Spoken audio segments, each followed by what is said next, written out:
Greetings and welcome everybody to Gone Home.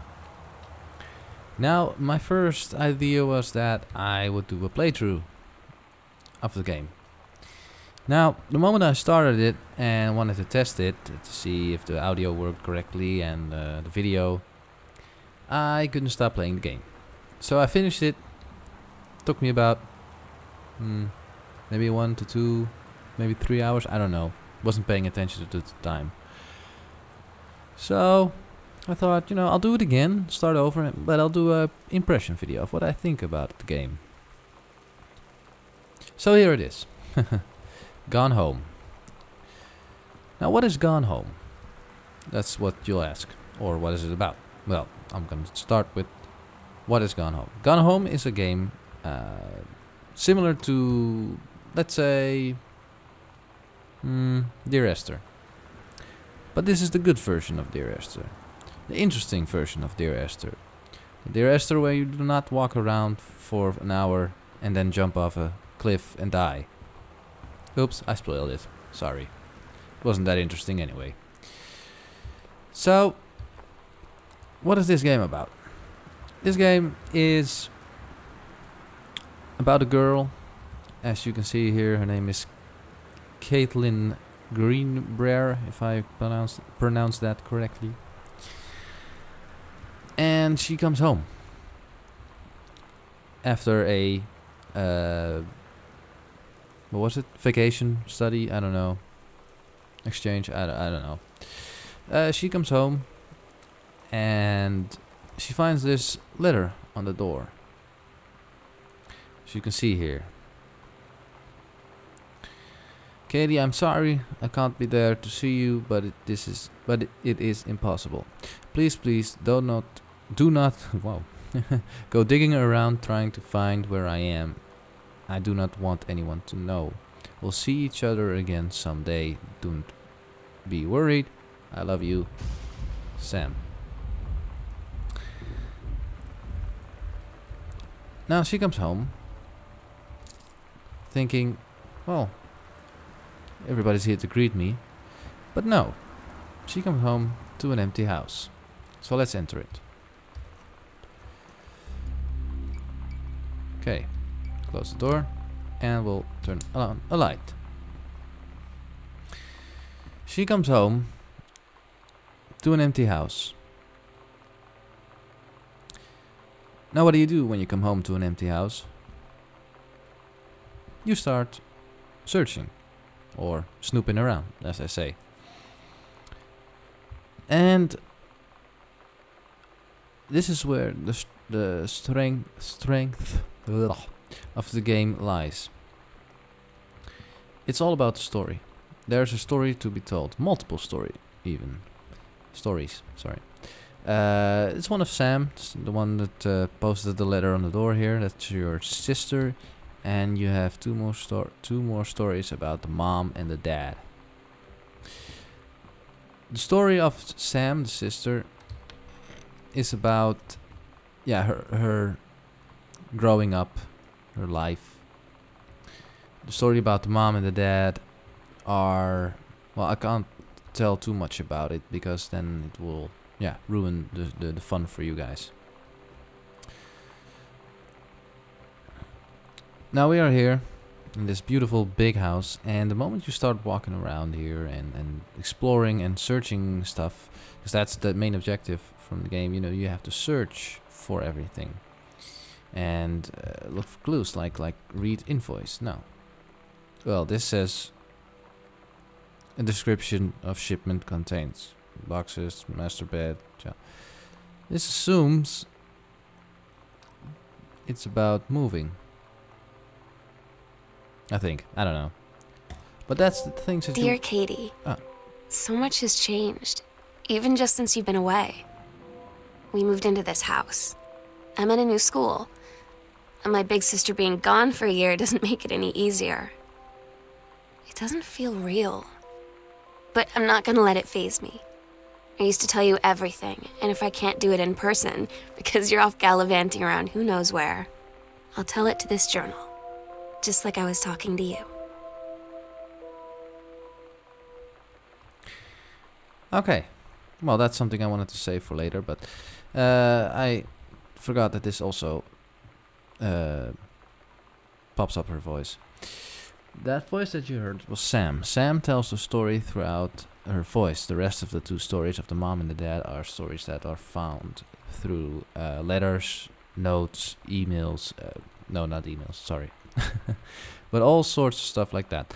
And your mission is to look around the house and find the stories and examine things, find things. Because some things contain information, some things start her voice of Sam again, and she tells a story about her. And that's basically it. That's what you do throughout the game. Now you might think, well, that's kind of boring. Well, yeah, it does. That's what I thought the first time I read about it. You know, I thought, no, that sounds interesting. And then I heard that you're just walking around and discovering a story, and I thought by myself, well, no, that's kind of boring. But I read a few things on the internet about it, and people said, you know, you gotta play this game. It is so good, and it's like a piece of art. And I thought to myself, well, then I have to try it. So let's just walk a little bit and see what we can find out. So I'll show you little things. Sam. Sam. Hello. Sam.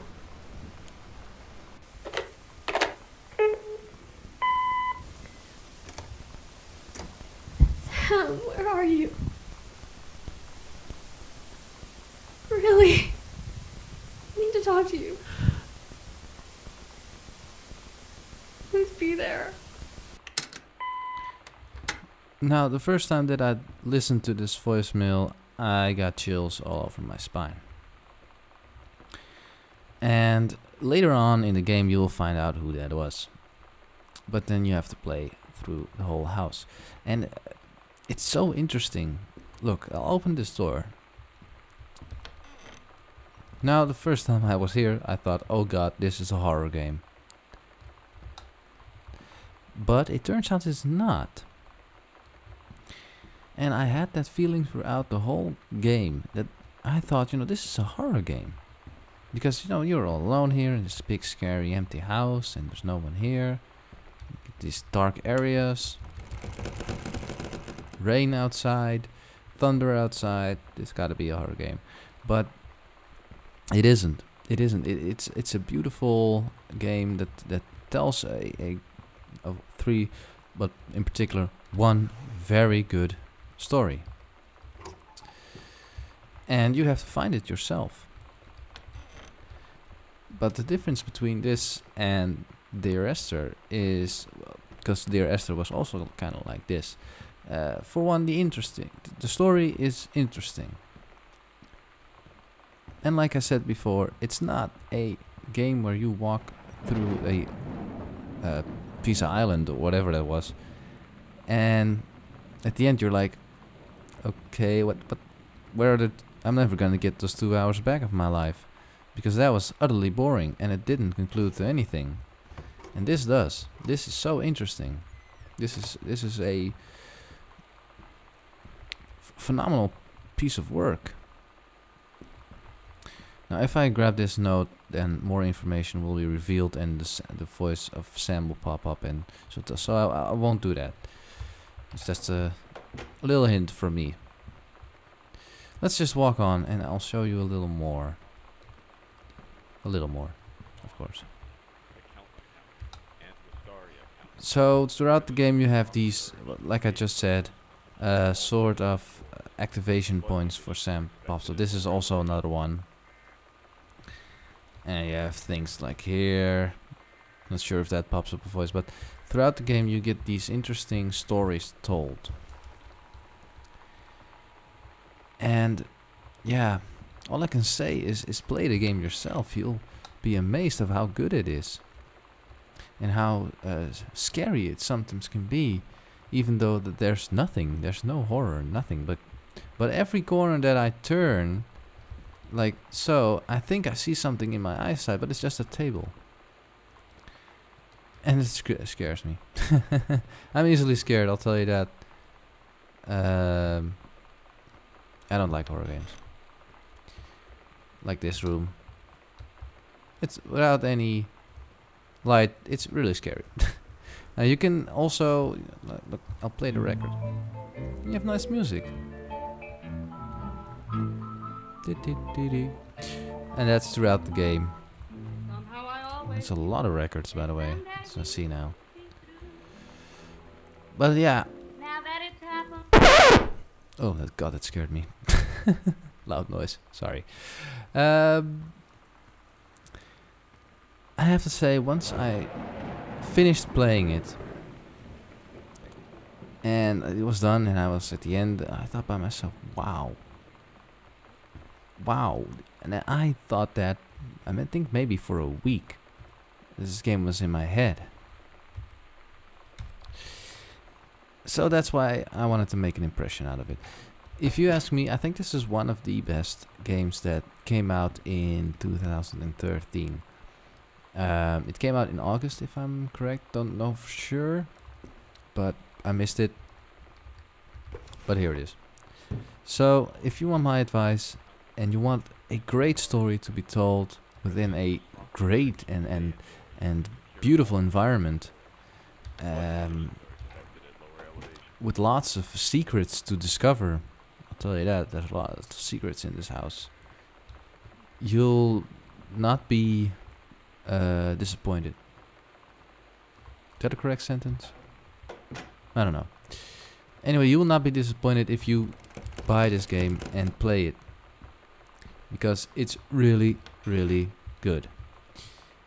So, yeah, this is it for now. I'm not gonna play anymore because I don't want to spoil too much, and I want you, if you want to buy the game, then you know, discover it for yourself. And I don't want to do this as a playthrough either, because it's a story that you have to discover yourself. So this is it for now. I'm just gonna turn on some lights. And yeah, I will see you in the next video. Bye now. Oh, and one more thing. Don't forget to subscribe, favorite and like if you enjoyed this video. Bye.